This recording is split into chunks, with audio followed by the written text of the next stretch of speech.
오늘의 역사 시간입니다. 오늘이 6월 15일인데요.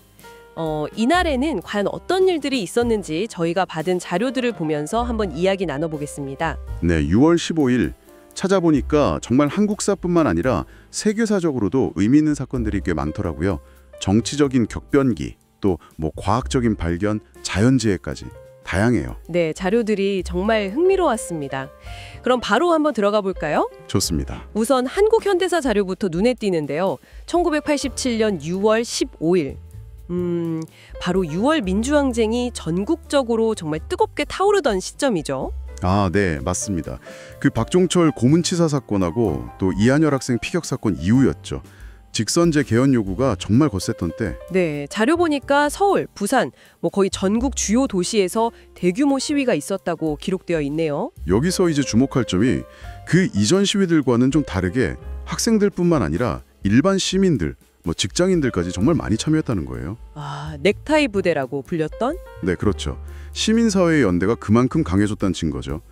이런 힘이 결국에는 6.29 선언을 이끌어낸 거고요. 한국 민주주의 발전에 정말 중요한 전환점이 된 사건입니다. 정말 시민의 힘이 역사를 바꾼 대표적인 사례네요. 네, 그렇습니다. 그리고 시간이 좀 흘러서 2000년 6월 15일 자료도 있습니다. 바로 그 유명한 6.15 남북 공동선언이 발표된 날이죠. 아, 네. 제1차 남북 정상회담. 김대중 대통령하고 김정일 위원장이 평양에서 만났던. 네, 맞아요. 이 자료에는 그 선언문 내용하고 당시 회담 분위기 같은 것들이 담겨 있더라고요. 남북 화해, 평화 통일 원칙, 이산 가족 상봉 이런 내용들이죠. 이게 한국 전쟁 이후에 처음으로 남북 정상이 만나서 합의한 거잖아요. 그 자체로 굉장히 큰 의미가 있죠. 그렇죠. 당시 이제 햇볕 정책의 어떤 정점이라고 평가받았고요. 실제로 남북관계 개선이나 긴장 완화에 꽤 기여를 했죠. 이 공로로 김대중 대통령이 노벨 평화상도 받으셨고요. 아, 맞다. 노벨 평화상 수상도 있었죠. 네. 자, 그럼 이제 세계사 쪽으로 한번 가볼까요? 이건 정말 오래전 일이네요. 1215년 6월 15일 영국 마그나 카르타 서명. 아, 마그나 카르타. 대헌장. 이거 정말 중요하죠. 네, 왕의 권력을 좀 제한하고 당시에는 귀족들의 권리였나요? 아무튼 권리를 보장하는 문서, 현대 헌법의 어떤 원형으로 평가받는다고 하네요. 맞습니다. 그 핵심은 왕도 법 아래에 있다는 원칙을 수었다는 거예요. 그게 세계사적으로 정말 큰 의미가 있는 거죠. 법치주의, 또 인권 개념의 어떤 기초를 다졌다고 볼 수 있습니다. 그 당시에는 바로 큰 효과가 있었는지는 모르겠지만 상징적인 의미가 정말 컸겠네요. 네, 그렇죠. 후대에 미친 영향이 아주 지대했습니다. 또 다른 흥미로운 기록은 1667년 6월 15일 프랑스인데요. 최초로 기록된 인간 대상 수혈 시도가 있었다고요. 아, 네. 기록상으로는 그렇습니다. 프랑스 의사가 어린 소년한테 양의 피를 수혈했다고 하죠. 양의 피요? 와, 지금 생각하면 정말 좀 위험한 시도였네요. 성공적이지도 않았다고 하고요. 네, 그렇죠. 결과는 좋지 않았지만 의학사적으로 보면 혈액 수혈의 가능성을 처음으로 탐구했다는 점에서 의미를 찾을 수 있겠죠.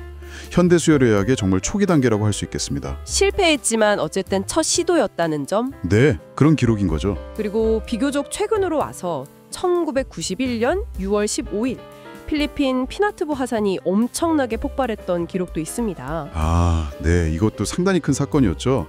20세기 가장 강력한 화산 폭발 중 하나로 꼽히니까요. 자료 보니까 화산재가 어마어마하게 분출돼서 이게 지구 전체 기온을 일시적으로 떨어뜨리는 데까지 영향을 미쳤다고 하네요. 네, 맞습니다. 성층권까지 화산재가 올라가서 햇빛을 차단했기 때문인데요. 이 사건은 정말 자연재해가 인간사회 그리고 지구 환경 전체에 얼마나 큰 영향을 줄 수 있는지를 아주 극명하게 보여줬죠.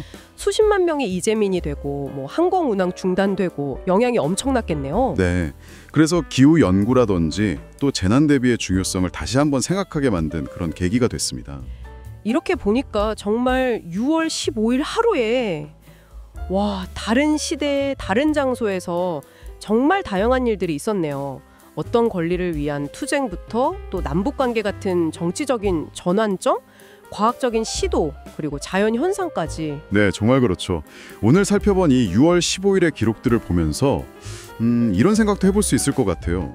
서로 전혀 관련 없어 보이는 다른 시대, 다른 장소의 사건들이 혹시 어떤 방식으로든 연결될 수 있지는 않을까.